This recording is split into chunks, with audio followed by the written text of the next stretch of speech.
All right, let's have this conversation. Now, 3 South African universities have changed approaches to assessing students. Now, South African higher education sometimes faces, and we've seen over time, many complex challenges rooted in the legacy of apartheid. But how much do these assessments now have of an impact when it comes to some of the historical challenges that we've seen, particularly students experiencing on campus? And what do they mean now for the lives of students on campus?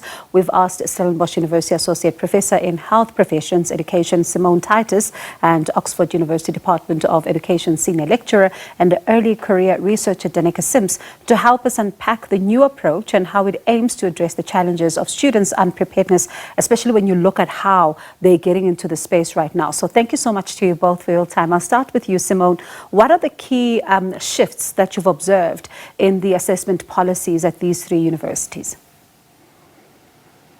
Yes, thank you very much for having us this evening. Just to explain that, myself, Dani, and the other 2 co-authors, we all started off at the University of the Western Cape. And at the time, we noticed that UCT, Stellenbosch University, as well as the University of the Western Cape had all started adapting or changing their assessment policies and writing up new policies for student success. And so one of the key shifts has actually been that the policies are written in a way that there's more flexible, developmental and inclusive assessment policies that actually recognizes the diversity of the student population. And so it speaks to the idea of equitable epistemological access, and it allows for better student success. And so whilst there's a strong emphasis also still on accuracy and effective assessment, the idea still is that the observational shifts really look at student success and inclusivity, diversity, social justice, and that is for us the key shift that we have noticed within the policy development at the 3 institutions. And Danica, of course, there has been a lot of talk about this in the past. I mean, you think about some of the enforced standards that would have been there. So what are some of the notable differences for you that you have seen with this new approach? Sure. So previous policies were a lot more prescriptive in terms of being very rules-based. They were rigid and quite controlling. They sort of dictated what staff had to do exactly. And while, of course, as Simone said, examination rules and technical aspects of assessment are very important, especially for things like standardization and quality assurance, focusing only on them really misses the mark because they don't tell the complete story. Previous policies saw learning and assessment as separate entities, whereas the new policies see them as intimately related. And so I think that the shift, as Simone said, is seeing assessment with a lot more complexity, nuance, and diversity, and it's really recentering students and their learning for public good. And Danica, let me stay with you then on that point, because one of the things that we see is that sometimes we see students becoming overwhelmed when they get into this particular space and not knowing what to do, how to fit in, the culture and awareness and all of that. So how does it begin to also create that culture of inclusivity, especially for someone who hasn't even been in this kind of environment, who doesn't even know where to start? Sure, that's a good question. I think, when Simone mentioned epistemological access, that just means access to meaningful learning for everyone. And as you said, physical access to a university does not guarantee epistemological access in terms of learning and success. We see this through our retention and throughput rates in terms of students dropping out or taking longer time periods to finish their degree program. And so I think by recentering the student and the student within their context helps universities think a lot more deeply in terms of how they can support the whole of the student for all academic success, including culture. Yeah, and let me stay with that point, because Simone, we often talk about culture, we talk about inclusivity and all of that, but we don't sometimes think about diversity, we don't sometimes think about disability, we don't sometimes think about accessibility. How then does this also speak to that? Well, all of the assessment policies actually include values and principles that's linked to social justice. It links to empathy, it links to care, and it links to the empowerment of students. And those are all emphasized in all of the policies. And so it contributes to this equitable system, or what we would love to be an equitable system that considers each student's unique situation, because those students are going to require specific types of support. And so the new assessment policies across the 3 institutions, and this is what is so beautiful, is that it emphasizes culturally sensitive and fair assessment practices that considers the diverse student population and the learners. And so the role of assessment, therefore, looks at social justice and quality learning. And I think this is the move. And even, on Stellenbosch's, website, the first thing that they write on their on the infographic is assessment is a two-way conversation between the lecturer and the student.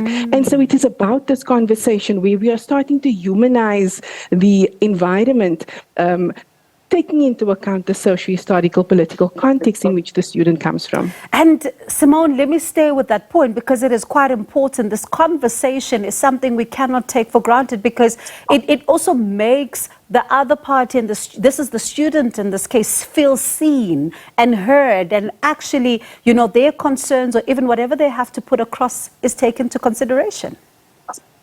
Absolutely, and this is the first policy iterations where the student voices has been acknowledged. In the other iterations of policies, this has never been done. And so collaboration has become key in actually understanding and investing in the policies that is currently being presented at the three institutions.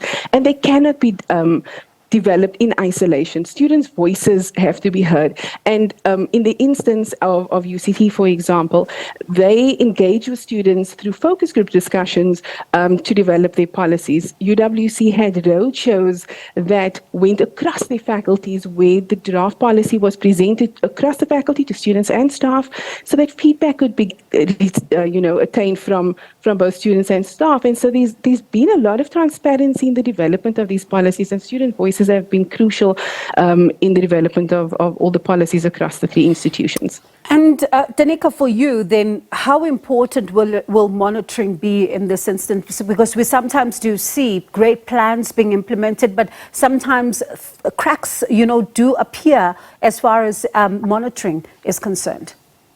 I mean, definitely, I think that's the crux of the matter. And institutions within South Africa have full autonomy. So every university can develop their own assessment policy. And while the current iterations from UCT, UWC, and Stellenbosch are definitely aligned with the transformation agenda, the real question is, how does that on paper translate into real world impact? And especially because there's no necessarily sort of external oversight or accountability, it is left open to the universities to implement, and is open to the end user to interpret how they can put it specifically into action. So there's definitely sort of positives in terms of allowing flexibility and diversity and seeing the lecturer as the expert in implementing what assessment they think is best for their students and their need. But on the other hand, it does leave a lot of room for uncertainty in terms of how might this actually look like in practice, and what impact it will have in the long term in terms of hopefully increasing student learning, retention, throughput, and graduation. And let me stay with that, Danica, because it's important to also talk about what does it look like in practice, given the fact that in the past,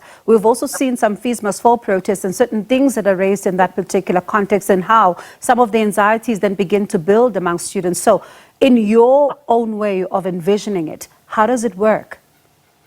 So I don't need to imagine, because the policies, while they only offer guidelines and a lot of freedom and flexibility for staff, they have, for example, when it comes to disability, they recommend using many different types of assessment tools, both in person and online.